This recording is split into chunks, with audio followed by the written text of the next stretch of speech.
Good afternoon, everyone. It's a pleasure to be here and to speak my thoughts with all of you. Before I actually go on my speech, let me try to encapsulate what are the things that I'm going to talk about. Today's speech is all about relationship of money with you all, Gen Zs. And how do I perceive it, and 4 major lessons from my life that I see it. The first one is spotting opportunities, the story that I just talked about as to how the world is evolving even faster today. AI is disrupting the businesses as fast as it can. Are you taking that step to find out what is that disruption on which you can work on and create your first 24 rupees? Second is how do you leverage your skills, the natural skill sets that you have. The third is about execution. Its ideas are all good, but only when you start executing them will you make actual difference in the world. And the fourth lesson is going to be money and impact. And the relation that I see is both of them as the same side of different sides of the same coin. And at last, I'm going to give some practical ideas for you as Gen Zs or even somebody sitting in a tier 2, tier 3 cities to start their first streams of income and walk on their path to financial independence. Let's walk to the second lesson. The lesson where I'm talking about leveraging my natural skill sets. Back in my childhood days, I always liked public speaking. I was not sure whether I was very good at it or not, but this was something which I really liked at it. Walking onto any stage gave me that nervousness, as of course, even today I felt a bit of it, but it decreases as you keep working on that. And I found out that that's what I was strong at it.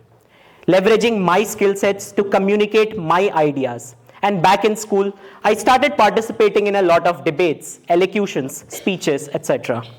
One natural extension of it was conducting events in small gatherings. And I started doing that.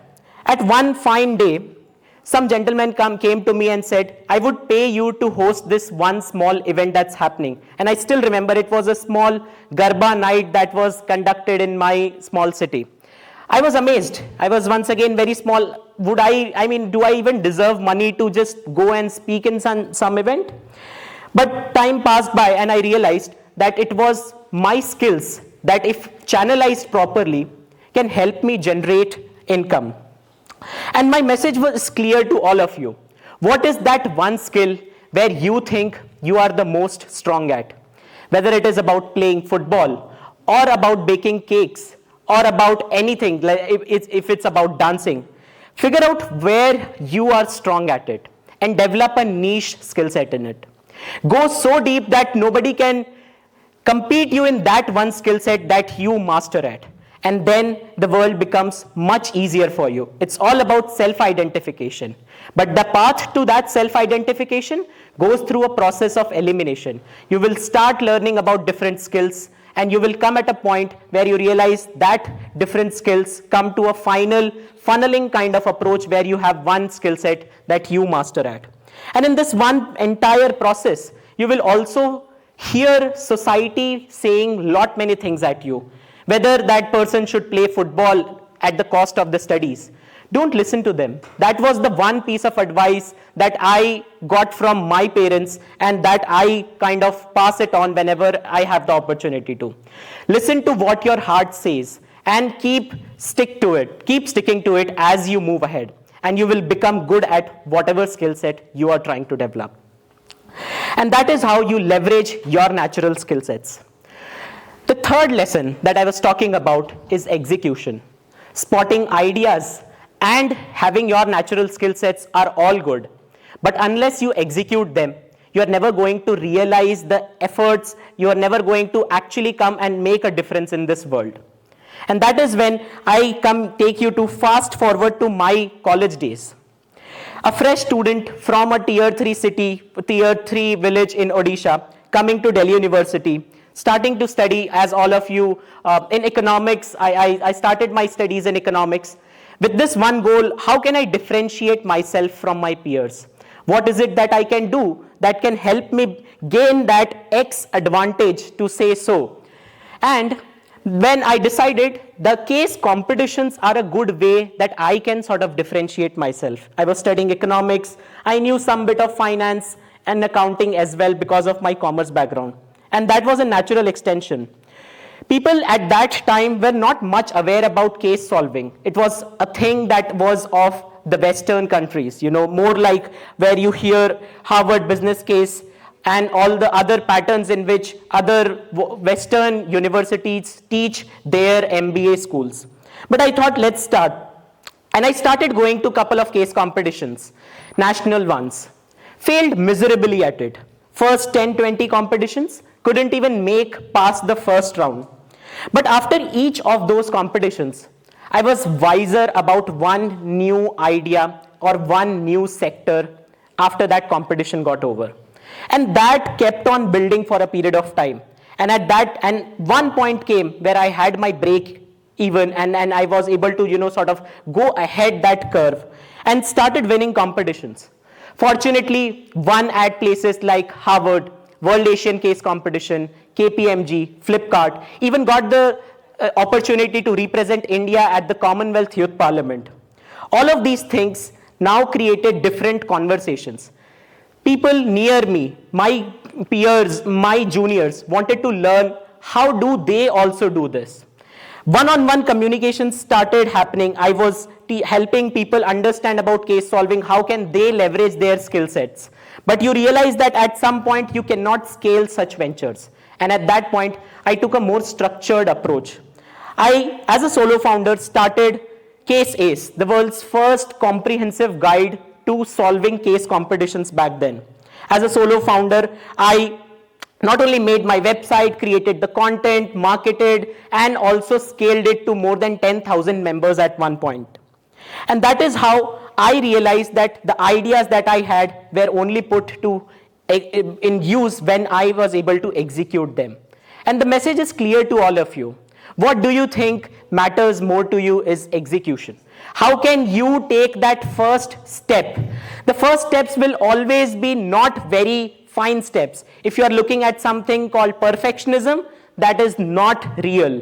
The first steps will be the ones where you falter, the ones where you commit mistakes, but those are the ones where you are going to learn the most. So I encourage you all to take your first step today and take that idea to execution, whether it's about creating that one video or baking that first cake or selling that to one neighbor that you think would probably buy that. Don't hesitate, take that first step. The fourth lesson that I was going to talk about is money and impact. The world that we live in today is a very turbulent one.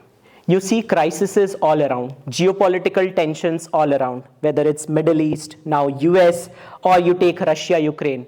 People are going through tough times. And the same exists in India also. More than 21% of our country still lives below poverty line. Climate change impact is increasing. People in villages still don't have access to money. Women are still not financially independent when you go to the bottom of the pyramid. And that's why I think we as Gen Zs are the ones that are going to take that baton forward to make that difference a negligent one, to make the society a more equitable place. And that's why I say the endeavors that you are going to take to create money should have a positive impact in your society that you are coming from. Right after college, I started with management consulting, one of the most sought after careers for somebody from commerce background in Delhi University, front-end consulting role. But soon I realized, I don't know many of you here see suits or not, I had my Mike Ross moment. What am I doing? Am I just helping two big companies merge or just one new company enter into a new territory? What is the impact that my work brings? And that was when I actually shifted to Clinton Foundation to help India strategize on ways on eliminating a neglected tropical disease caused by the bite of a mosquito, malaria, as we all hear them. The disease had massive impact, especially on the lower income states. My interventions included how, as a part of the team, how can we design digital interventions? The case management system was all pen and paper down in the district levels or the block levels. How can the digital interventions be improvised so that those reporting in the district level can come up into the central level so that the policy making becomes easier. And that was the endeavor that I took. And successful results came after the digital interventions that we did for one another disease called lymphatic filariasis, commonly called as elephantiasis, where this legs become swollen of a normal person because of the mosquito bite. And the result was astonishing.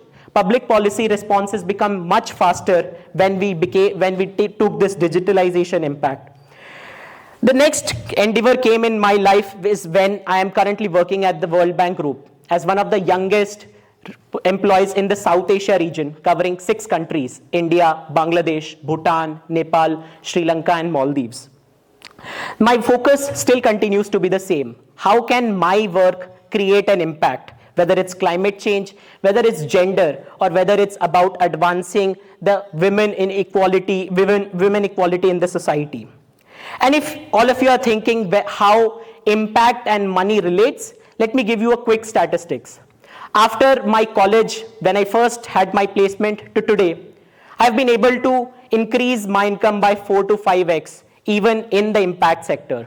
So it's not unrelated. Both of these things are not mutually exclusive. In fact, these are more complementary if you take a right approach to solving them. Let me take a pause here and talk about a case study, a small case study. Apple recently released their AirPods and brought a small feature leveraging artificial intelligence, how that AirPods can be used as a hearing aid device. Think about it, how mainstream products with a small tweak can make society a more equitable place, a more inclusive place. Someone who is not able to hear properly has to get a hearing aid to listen to thoughts in any surrounding. And having that one AirPod now solves both the problems at once. It's about that conscious decision making that you do while building products that can make society an inclusive place. And there's a reason why I specifically talk about disability. My sister suffers from a rare neural disease called cerebral palsy. And I have seen her grown up and the issues that she faced because of lack of inclusive access in the society. And that's why I have committed my time to solving the cause of disability. Every 15 days, what can I do to make this society an inclusive place? Impact is not just about the money that you put in causes, but also the time and the efforts that you put in any cause. What is it, that one cause that you all relate with? I want you all to think about what one cause can you pick and commit yourself to actually make a difference in the society that you all come from. The last part is where now we talk about you all, is how can a Gen Z today, or let's say somebody coming from a tier 2, tier 3 city of India, create new sources of income? Let me take about 2-3 major verticals in which you can start thinking about it. First of all, today, the way money is decentralized and the access to opportunities is decentralized has never been ever before. If you have a mobile phone and a laptop, you can virtually do anything that is possible. Just today morning, I was reading about how a person from Bhopal, a 20-year-old guy, is doing coding solutions for a Japanese company sitting right from Bhopal and earning as much as he can and leveraging his skill sets while having this geographical disadvantage to say so. So it's never been about now having not geographical or any access to opportunities. If you have resources at your place, internet and a mobile phone, that's sufficient. The first stream of income that I think Gen Zs can sort of leverage today is influencer economy. Global influencer economy currently stands somewhere around $21 billion. And according to various estimates, it's growing very fast at a CAGR of not thinkable 30%, which is like quite fast-paced growth. Think about how can you become a part of this growth that is upcoming, whether it's about creating content or about facilitating creating content. On the services side, freelancing has become the new normal. With the advancing AI age, you don't even need to learn about coding to make websites. No-code websites are the new trend that is coming up. How can you actually become good at prompt writing can help you generate your new sources of revenue. AI chatbots, smaller chatbots that improve the efficiency of businesses can help you generate your first stream of revenue. And the list goes on and on. It's just about finding that innovative approach that you can take and bring your X factor in it that can help you differentiate. Let me try to wrap all of this up and conclude in a few sentences. To put it very bluntly, the next $1 million sit right in front of you, in your phones, in your laptops. It's just about you taking that vision to find what it is, and it's nothing more than that. It's about spotting that right opportunity. It's about understanding your natural skill sets, leveraging it to the right use, and executing it for the right purposes with the vision that you have had. And don't forget, what you do has an impact on the society, and it's us who are going to define how the next 2 or 3 decades for for India is going to look like. India is on a growing path. The opportunities that we have today in the country is enormous.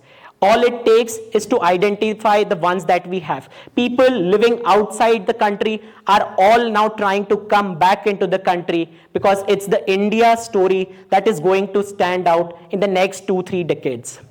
Where do you fit in this story is all that you have to think about. The game is just starting, and the good part is all of you are just beginning it. The rules can be set by you. The only question is, are you ready to play? Thank you so much.